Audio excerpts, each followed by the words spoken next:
ഞാനാണോ മുന്നകളെ താഴോട്ട് നോക്ക്. ഭൂതം പിടിച്ച പണിയാണോ? തിന്നാന്ന് തോന്നുന്നാണ്.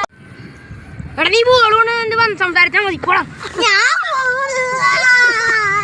ഇത് നമുക്ക് വീട്ടിൽ കൊണ്ടുപോയിട്ട് നോക്കിയാലോ? ഓക്കെ.